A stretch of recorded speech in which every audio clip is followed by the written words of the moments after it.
I'm as mixed up as you are. You know, it's just like where I grew up. Either you were, I guess, called with your nation. You know, whether you're Menominee, Mohican, Chippewa, or whatever nation you come from, you were identified with that first. But then in high school, I mean, we called each other skin. You know, we could get on each other's case almost in a racial way. We didn't let anybody else call us that, short for Redskin. Called our team the Skins. You know, we played basketball or something, or we, you know, Indian. You know, I recognized as the Indian. You know, we played Cowboys and Indians when I was a kid, and I was always an Indian. I was never a Native American or indigenous person playing. I don't know. That just sounds so scientific to me. You know, but it's probably real. All I'm saying now, just like I guess for me correctly, would be to I don't know. It mixes me up because, you know, it depends on the certain people, and like you just gave an example. Here's other Native Americans or Indian people or indigenous or whatever, and they're all seeing different things. They don't like the American, don't like this. Well, this is America now, and what it was before is still valid to me. But I guess out of all of them, I still like the Native American. I guess, you know, we're together now, and we need to work things out. I don't want to disrespect the past at all, but the present is ever important right now too. I think a lot of people just tend to either live too far in the past or way too far in the future, and aren't concerned with the now either.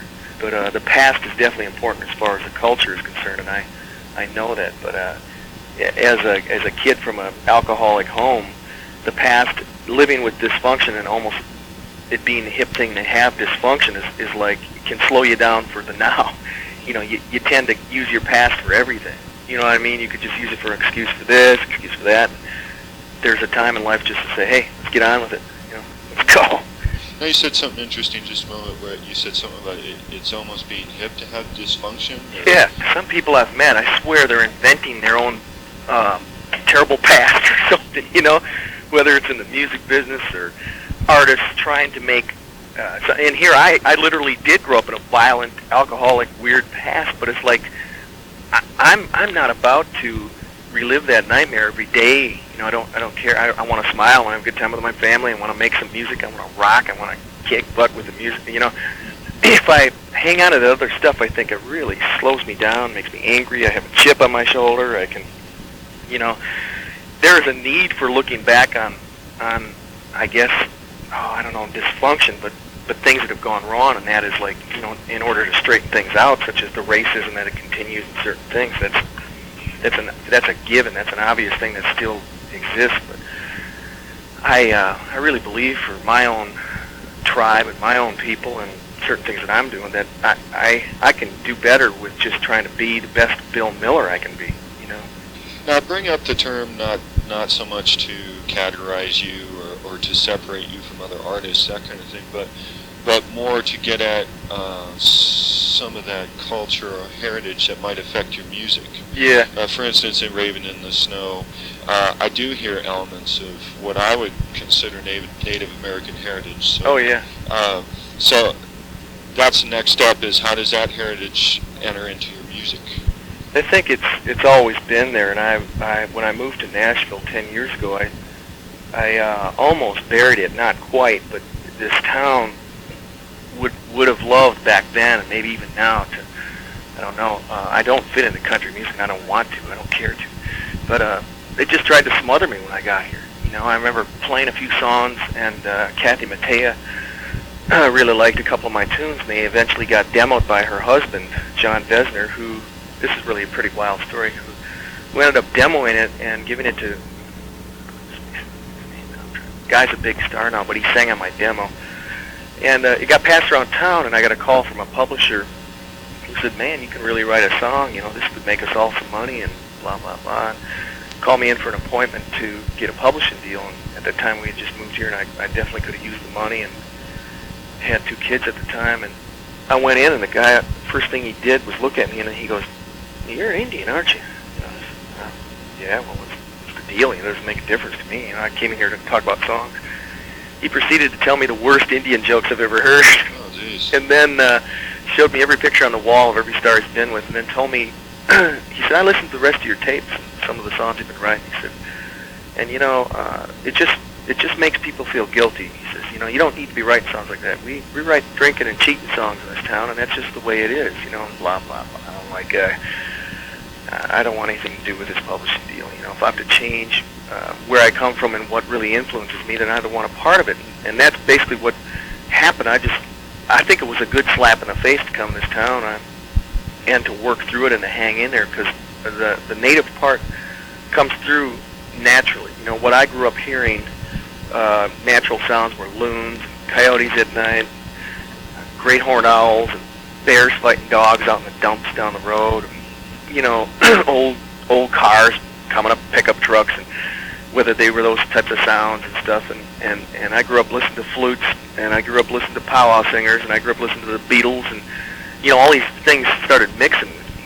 And it's such a part of myself that I can't erase it. And so what comes out of it is a natural evolution. I think it me just turning 40 this year, and then realizing there's a wealth of musical sounds and images within me that I don't need any from Nashville. I don't need anything from their little mill, their music mill. I've got enough of my own, and I'm going to be fearless about putting it down. So now, I'm talking to you from Nashville. You live there, right? Yeah. So why stay? Well, I guess we're staying for now. We struggled so many years to get here, like 10 years. I worked within this industry, touring with people and getting frustrated and thinking that this was my only route. And then you start getting used to a place, And I moved out here, and what's a cool thing is there's a lot of rock and rollers living here. I mean, Steve Winwood lives here. There's Neil Young comes through every once in a while. Bono from U2, seen him here in town. There's a lot of great folk artists living here, like Nancy Griffith has a place here, John Prine, and there's a lot of other people from Los Angeles and New York actually moving here because it's such a laid-back lifestyle here. And I've got a publishing deal here for now. It's working, but eventually, I think I'll end up moving either out west. I've lived out in Utah. I've lived out west before, but or maybe going back to Wisconsin. It just depends the way my life goes. My mother, wants to move down here because she's kind of tired of the cold Wisconsin winters. So I'm thinking, well, maybe I'll just stay here. And another thing too, I guess now I see the difference I have. Like a raven in the snow. I stand out. In this town, it's like, wow, I used to think it was a negative. I used to be not ashamed, but I used to feel bad about being a standout. Different, yeah. Yeah, and now I'm like, hey, that's my strength.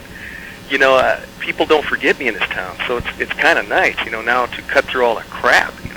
What I hear you describing is that Nashville isn't necessarily all country then. No. Maybe the people who hold some of the purse strings are, but right. But you're describing that there's a much larger music community.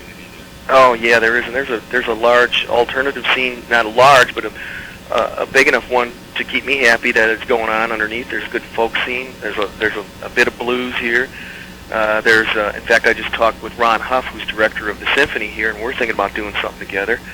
So there's a whole other music scene. There's a big gospel scene here. There's everything going on here. There's a lot of films being filmed here. So country isn't the main thing here. Now, I have heard your name throughout the last year or two, and it always seemed to me to be connected to country music. Is that true? Were you originally working in a country artist vein? Sort of, but not really. I think that's what Warner Brothers has told me now. Now we're given like the old do not come near us TNN, although they're going to come out the west and put me on TNN Country News. But lately, I think TNN is trying to stretch out, because I've seen them do interviews with with other people like Sean Colvin, who I worked with on Austin City Limits, and I've done some things with her. But I think the fact that I've been on a couple of those shows, people identify me, and they don't know where to classify me. And my first album, The Red Road, was so acoustic, they thought, well, he's country. But I'm like, no, I'm not. I'm just of the country, but I'm not. I never considered myself country, although I've worked with some real, great country artists who I think have more of a vision beyond country, and I think that's what bummed me out about country music today. I used to really like country music. I like all kinds of music. When I liked country when Desert Rose was a band in there, and Rodney Crowell was the happening thing, and there were a lot of interesting bands like Lyle Lovett was on the charts way back when. And to me, that was pretty cool stuff. But now I just can't stand these new 20-year-old cookie-cutter country guys coming out of the woodwork. They all sound like, look alike, and when you play other cuts off the, like not their single on the radio, but if you play any song off their albums to any listener, they won't know who the heck it is. You know, they all sound alike.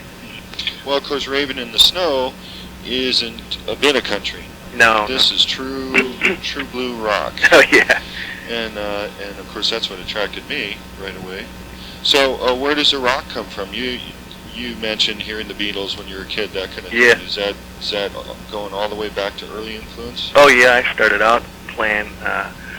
Actually, the first gig I had was in a polka band in Wisconsin with some relatives that I sat in, but I played a Creedence Clearwater Revival tune when I jammed with them. But I started out listening to rock. My dad was sort of a rockabilly fan. He was into 50 rockabilly and some country that was more leaning that way. But I really consider my roots as far as playing rock and roll. There's quite a bit of like psychedelia in here. Oh, I love that period. I think that everybody, I guess, we all identify with a certain what we're going through in life, and trying to escape in certain ways. We lean on our art or music, and especially music, and I think that is imprinted on us throughout our life. You know, my kids right now, I don't know what, you know, my kids actually don't listen to pop music, which is kind of cool. I got 3 kids.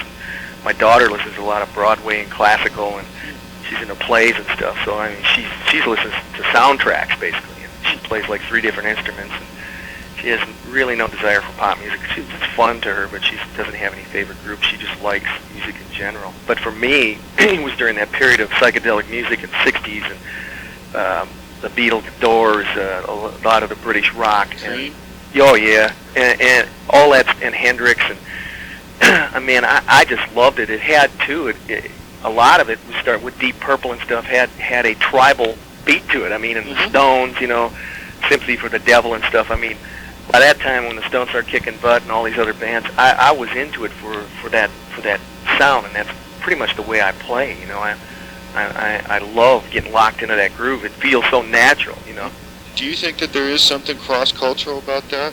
Oh yeah, I think there is, because I was in a restaurant the other day with Ron Huff, the director of the symphony, and I was listening to music that was coming through the old Muzak speakers, and it was like. Wait, let me get this beat right, because Indian beats aren't like dum dum dum dum dum. Usually they're like I almost have to pound on the phone to show you, like that. It's a boom boom boom boom. And I was hearing that, and I could hear singing a Pow Wow song to that, because that's more like a heartbeat. And all of a sudden I realized I was listening to the beat. It was a blues tune. It was like down down down down. So it's like totally connected. It's the same beat that I danced to as a kid on a field and around a drum. It's the same thing that B.B. King is using or something, you know? It's like a blues, especially the blues, where a lot of British rock guys leaned into. The black music scene is very tied to the native beat. And perhaps that's what the power of rock was anyhow, was bringing it down to its basic. Definitely. It's much more tribal than like a country thing. Ding, ding, ding, ding, ding, ding, ding, da, da, da, da. You know, that sort of thing is like, I mean, it's cool for but it's their roots music. Like Bill Monroe, you know, still around. He's a father of bluegrass. I mean, that's their music. That's Kentucky. That's great. It's art. You know, but when it goes into this schlocky country junk, it becomes, I don't know what it becomes. It's interesting that you're mentioning the Pow Wow circuit. I did an article about a Pow Wow band not too long ago. Really? And it was very interesting talking to them about music.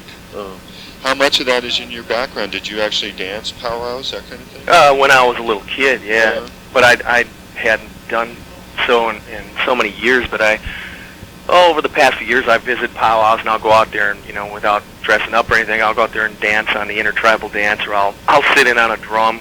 Guys will ask me to sit in, and it's such a rush to do that. And one of my buddies I went to high school with, Myron Piawasset, who leads a group called the Smoky Town Singers. They've won awards all over the country.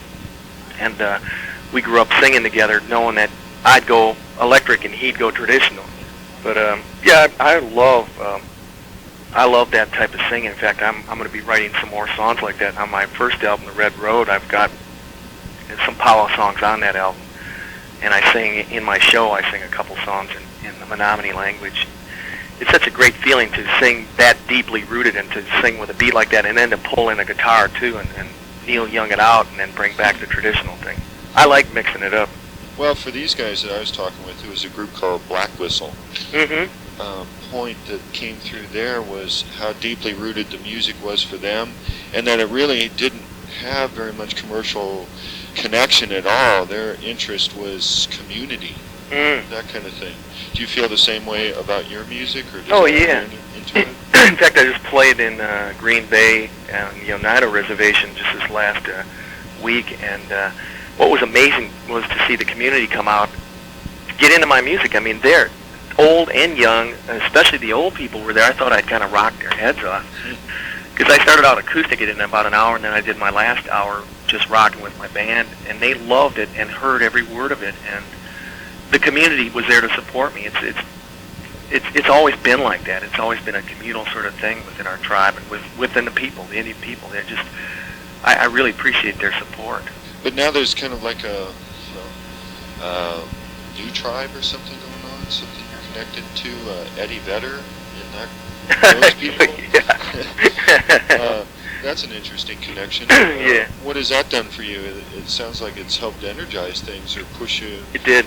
It gave me, I guess, it gave me a shot in the arm to realize that stuff was always within reach of me, that I could rock just as well, that I wouldn't have to folk it out. Just because I'm turning 40 doesn't mean I have to start singing songs about whales and stuff and boats going through the ocean and start, sort of doing this, this whole folky thing. Although I love folk music, when I did a couple gigs at Pearl Jam, standing about 20 feet from him off stage by the monitors, I was like, yes, this guy has so much energy, and we became good buddies, and he understood my music, and I understand his, and I can see where he's coming from, but it gave me a shot in the arm, man. I was just like, man, I need to pick up my electric again. I hadn't touched it in years. I need to get the Vox AC30 out. I need to plug this thing in and see what comes out. And man, it was magic. I told him just this past summer, I saw him again, and I said, man, you psyched me up to get back into what I was already into, but I just had to, it takes somebody to get you into it again sometimes, because I kind of got dudded out a little bit. And he turned me on to a whole different thing, and I came back with a vengeance, basically. Tori Amos did that too. I mean, she heard my music, the acoustic stuff, and sort of demanded not demanded, but asked me if I'd please tour with her, and I'm glad I did, because that also opened up many paths into the AAA market. Is this direction going to shock people who have already picked up on you? I hope not. It didn't look like it the past few gigs we've played. I mean, they were excited about the new move, and I've been that type of person that constantly is on the run. I've never been easy to categorize. So, and if it does, I guess it does. I'm prepared for it. I'm prepared more for opening up a new world than keeping old people happy. I've just got to move on. I think if they're truly my friends in music and truly love what I've been growing towards, that they'll see that this is a natural evolution. In fact, I have fans that have been following me for the past almost 19 years, and they saw me 19 years ago playing rock and roll. I played in like 6 different rock and roll bands in Wisconsin, so they knew I came from rock, whereas the ones that saw me at the Philadelphia Folk Festival in Kerrville think I'm a guy with a martin around my neck and play a couple of flute tunes or something, They may be shocked, So I think this truly is full circle then. Yeah, it is. It really is.